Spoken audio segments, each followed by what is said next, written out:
My name is Kevin Barrett. I'm a fourth year Management Information Systems major through the Saunders College of Business. And I'm supposed to graduate in May of this year, 2016. And a fun fact about me, I love to read about history. So why am I taking this class? Well, I have a free elective requirement that I have to fulfill. No, I'm just kidding.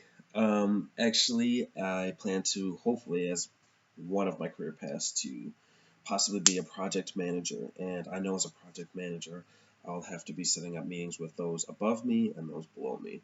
So learning how to tailor those presentations and learning how to do good presentations, I think will be beneficial to my future as a project manager, if that's what I choose to do.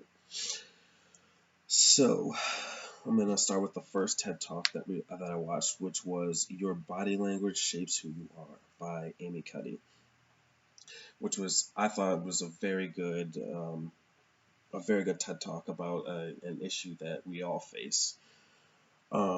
Basically, it was about how body language affects you as a person, yourself, and using power stances to basically what she called fake it till you make it, or pretend like you know what you're doing up there when you really don't, apparently.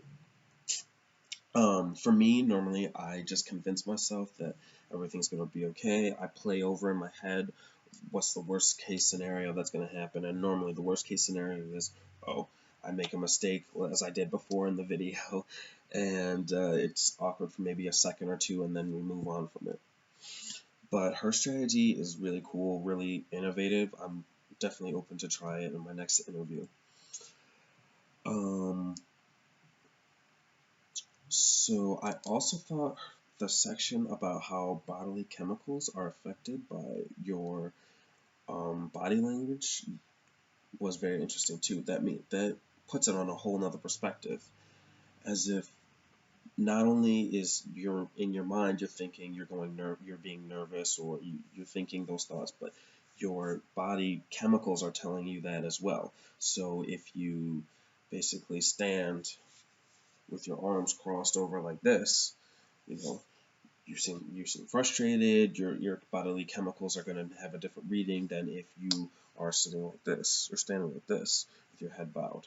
I thought that was a very interesting point that she made, and some very good research on her part. Also, at the end, I thought her story of triumph was amazing. I mean, what an amazing story of overcoming an obstacle, losing 2 IQ points, and then coming back to achieve like one of the highest goals, I think personally, a Harvard professor, something that um, I'm sure a lot of professors strive for. Great story at the end. An overall great TED Talk. The second TED Talk was called "The Power of Introverts" by Susan Cain.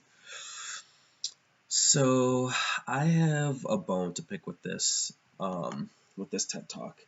I definitely totally didn't agree with everything she had to say about introversion. Um, I guess I can't really say too much because I guess I can't consider myself an introvert. I love to surround myself with people and be outgoing and go out and try new things. But when she was saying that, group work, we do too much group work nowadays, I have to pick a bone with that statement. For some positions, like being an artist or a designer or a writer, something like that, where there's not a high risk. If you make a bad painting, no one's gonna die or get sick. But for other positions, group work is a necessity.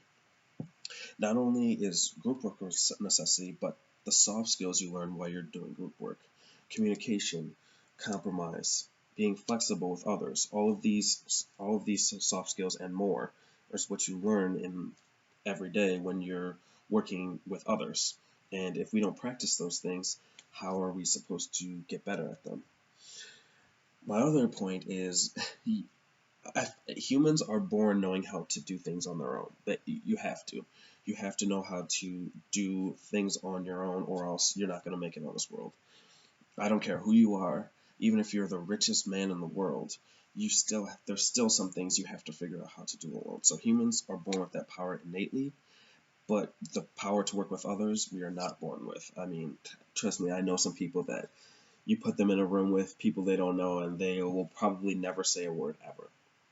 And I think, this is just detrimental.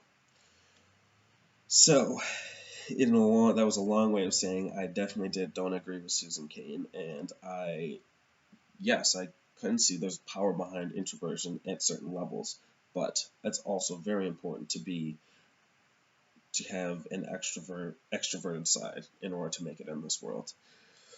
So that's my review of the two TED Talks. Thank you for your time.